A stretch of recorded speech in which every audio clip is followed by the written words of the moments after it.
Hello and welcome back, and thanks for watching. In a previous video we took a deep dive into soft proofing both in Lightroom and Photoshop. But in this video we're going to take a look at how we can make adjustments to an image before we send it to print if we've got dramatically out of gamut colours.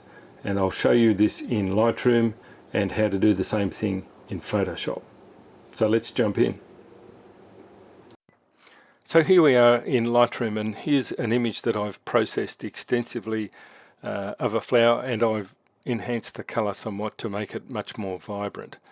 And in most of the time, for most images, if you've not processed them extensively, you're not going to have a major issue with out of gamut colours. But sometimes you do, because you want to really enhance the vibrancy of a colour. So how do we check the out of gamut colour? Well, as I demonstrated in my previous video, we go to the Develop module and we turn on the soft proofing option.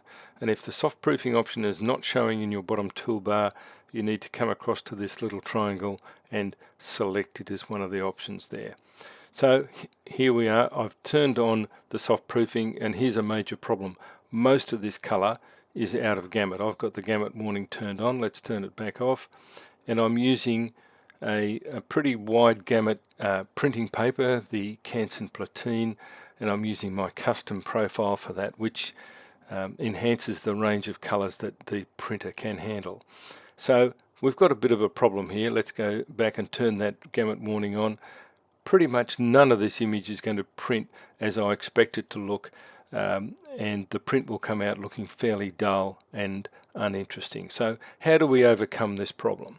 Well, the first thing we'll do is we'll make a proof copy of that, and we do that by clicking this button here, and it will create a proof copy. Now I've already done this, and what I'll do is turn the adjustments off because I've made a proof copy for that particular paper option. And you'll see that if I go back to my original image, the proof copy is going to be a little duller than the original, because now we're trying to get colors within gamut. And if I go and turn my gamut warning on, I've made some adjustments to this image and it's still a little bit out of gamut. So what did we actually do? Well, I'm going to reset all of that back to what we had originally.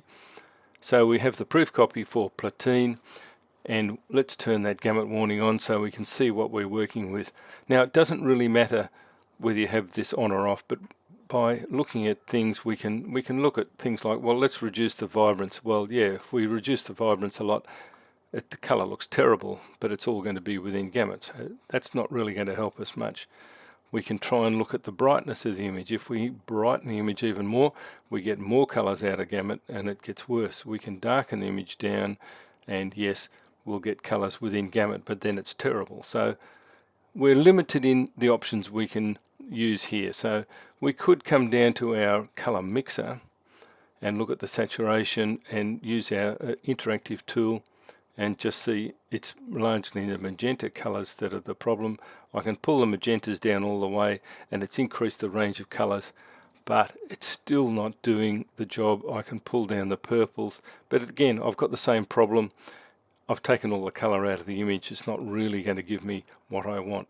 So the best option we have available is we can start to look at how we can increase the effectiveness of the color adjustments. And we can look at, will I adjust the whites? Well, I can pull the whites back a little bit, and we're making the image a little darker. And maybe what we've got to do is pull the vibrance back a little bit. Again, we're still only playing around the edges. So we have a real problem with this photograph as to how we're going to get the colors back into gamut. And I previously made some adjustments, and let's just go back to what I had with my adjustments. And let's go back to where we reset the settings. This is the beauty of working in Lightroom. You can go back and see all of the steps you did. And so previously I'd made some adjustments here and pulled back a fair bit of the color. I've still got a little bit of out of gamut, but you'll see here what I've done. I've increased the contrast quite a bit. I've not changed any of the other tonal range. I've not changed any of the texture or any of those settings. I've just pulled the vibrance back a little bit, and you see I can maybe tweak that a little bit more, and by increasing the contrast I can try and pull back some of that color. But when you've got a major problem with an image that's dramatically out of gamut, so let's turn those adjustments off and on, we can really do a little bit to bring that back into gamut. So let's go back and look at that original one again.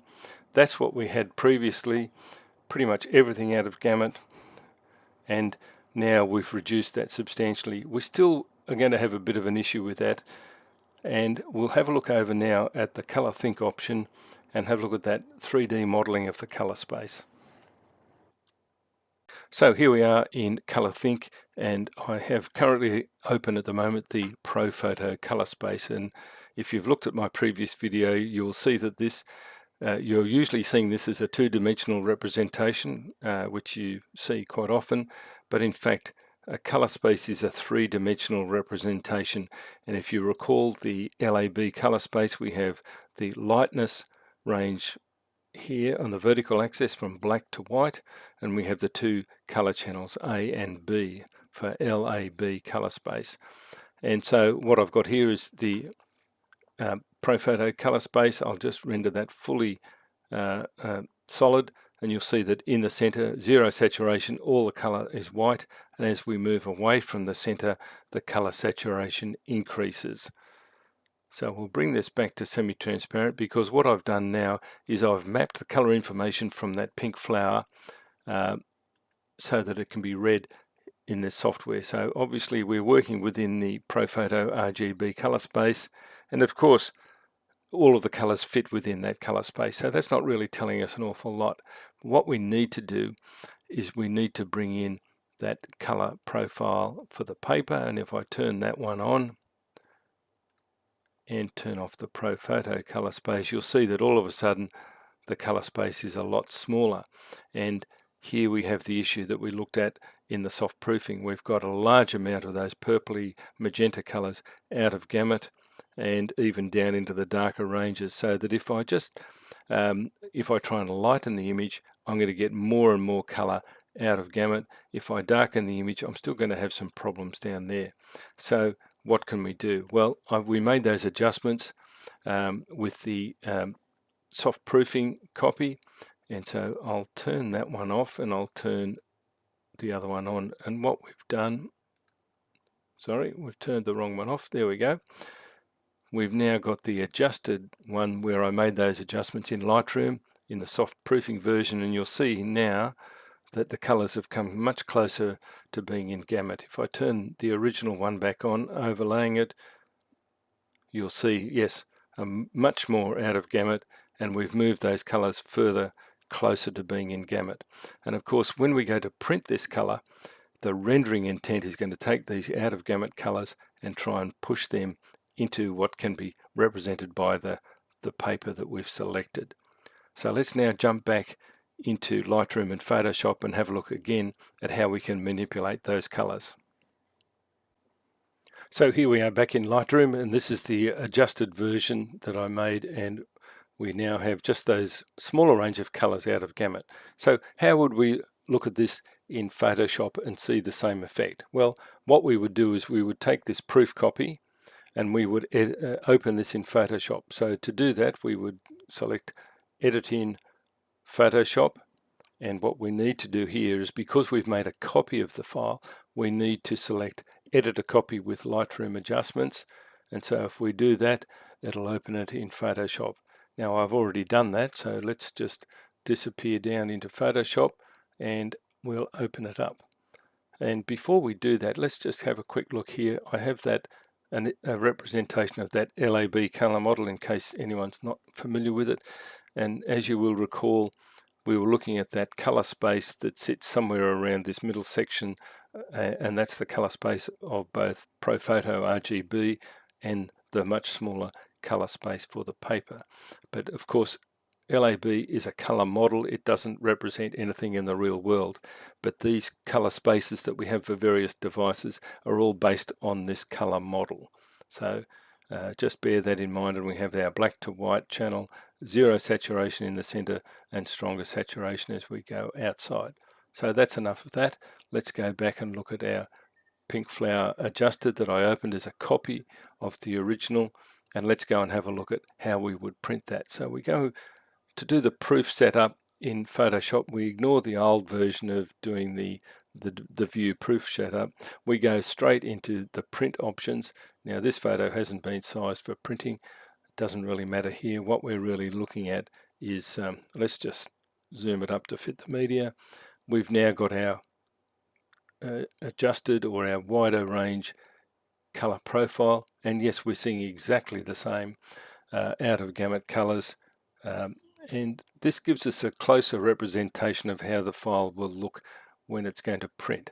So let's just go back out of that and look at the original one, which was a little bit brighter, and let's do the same thing. Let's go and look at if we were going to print it, and let's just zoom that up a bit so that we can see, yes, we've got all that problem with out of gamut colors, and we can't print that. So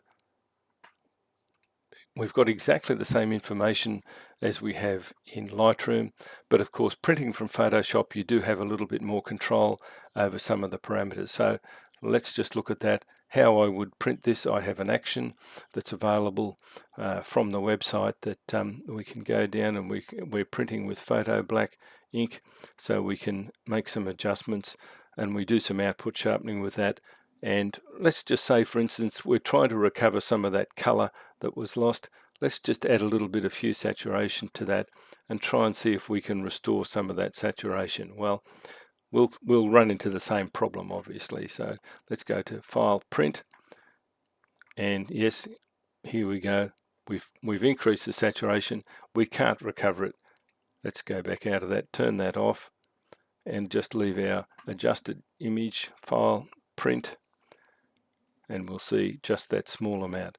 Now at this point you're probably going to have to decide, is this going to be an acceptable print? Yes, we have a little bit out of gamut, we've lost a little bit of the vibrancy, but then again, a print is never going to be exactly the same as an image on screen, and I think you'll find that once you print this image with those adjustments, it'll be entirely satisfactory. So let's look at another example. So here we are back in Lightroom, and I have another image open here, and this is one that's using obviously some man-made colors that are very vibrant, and we'd have a problem with printing some of these really intense colors. So I've turned on the soft proofing in the develop module, and I've selected the Canson Platine, that wide range custom profile for this paper. And if I turn on my gamut warning, yes, there's a little bit out of gamut, not dramatically, but still a bit of an issue. So we might need to make some adjustments to that. So let's have a look at how we would change that. I've made a proof copy and I've made some changes. So to cut down on the amount of time, I've not really changed much. I've boosted the shadows very slightly just to try and reduce the effect there. Let's just go back. You'll see if I bring the shadows down, that gets a little bit more out of gamut, but not much. The real key here was to adjust the yellow saturation just down a little bit. So if I turn that off and on, you'll see that I've brought most of that back into gamut, and now all I'm left with is a very minor amount in some of these shadow areas. And again, it's not going to affect the overall impact of the image greatly. So the bottom line is, when you're looking at the soft proofing and you're looking at these out of gamut warnings, if you've got a lot of the image out of gamut, yes, you're going to have a problem printing it. But if you've only got some fairly minor areas out of gamut, let's turn that off. Yes, you're not going to be able to print that yellow as intensely as it's available to be seen on the screen, but you can get quite an acceptable print with very minor adjustments or even no adjustments at all by going into that proof copy and making some minor adjustments. So I hope all that's been useful. The soft proofing can be very valuable when you've got some very intense colors and you need to take action, but in most instances I've chosen here some images with a lot of out of gamut colors, but most of the time you're not going to have much of an issue, and it's only going to be a very minor area that's going to be out of gamut, and it will be quite an acceptable print. So I hope that's all been useful. Thanks for watching, and we'll see each other again soon.